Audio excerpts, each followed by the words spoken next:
Okay, let's talk about trimming the blocks that we're making for the flying geese blocks. So if you're using the paper piecing method, using these braided flying geese foundation papers, I love them, but I have one problem with them. And my problem is that when I flip it over, it says here, trim on outside line, 8.5 to 4 by 4.5.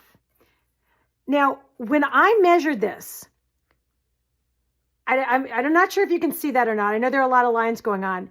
When I measure this end, my ruler lined up right here, to the other end, it's actually just a little bit shy of 8.5 inches. So if you trim on these lines, it's going to be a little bit off, and I hate that. I don't know about you, but that makes me crazy. Now, the other direction, the 4.5, is actually pretty good. So if I put my ruler right at the edge of the 4.5, you can, excuse me, you can see the dotted line is pretty much right on there.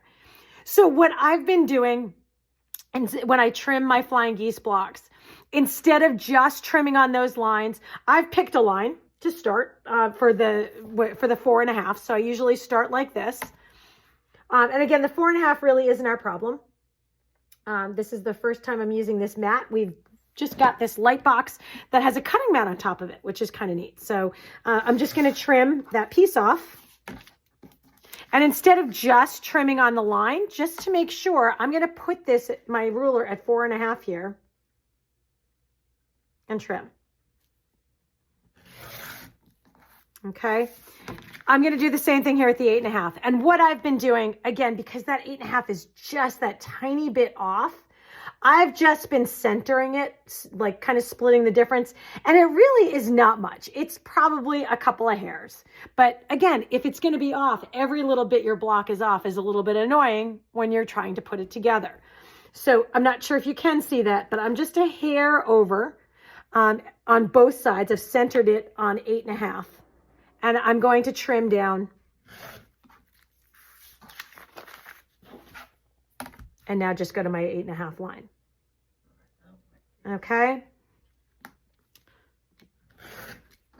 Okay. So it's not that it's terrible. If you look at it, it looks like it's just outside those lines a little bit. But again, if you want it to be perfect, use your ruler instead of using, just trimming on those lines. One last thing about those flying geese.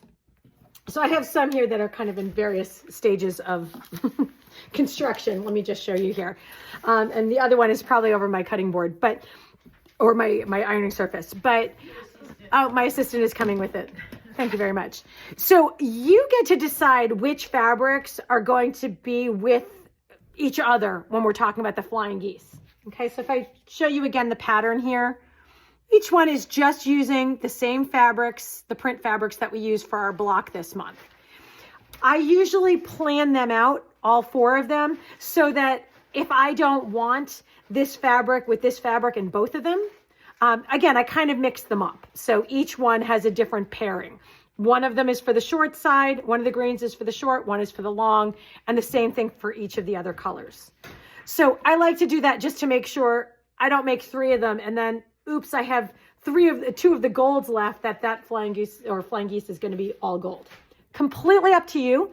You can do them keeping the colors consistent if you wish. If you wanted this all green, this all burgundy, this all black, and so on, that's completely up to you, but just something to think about.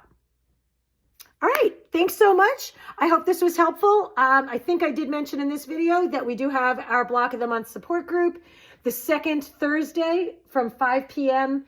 to second Thursday of the month from 5 p.m. to 8 p.m. and the second Saturday of the month from 9 a.m. to 12 p.m. If you want to come, please just let me know to make sure that I'm not going to, take off early if nobody shows up on Thursday night. Thanks so much for your time, and I hope you enjoyed this block. Oh, and one more thing. Once you've made these 4 flying geese, you are going to go to page 31, I'm sorry, and you are going to construct that flying geese block as indicated here. So you're going to need 2 more strips of the background fabric, which we had you cut in our cutting instructions that came with the block this month. But you're going to construct it as you see on page 31. Thanks, everyone.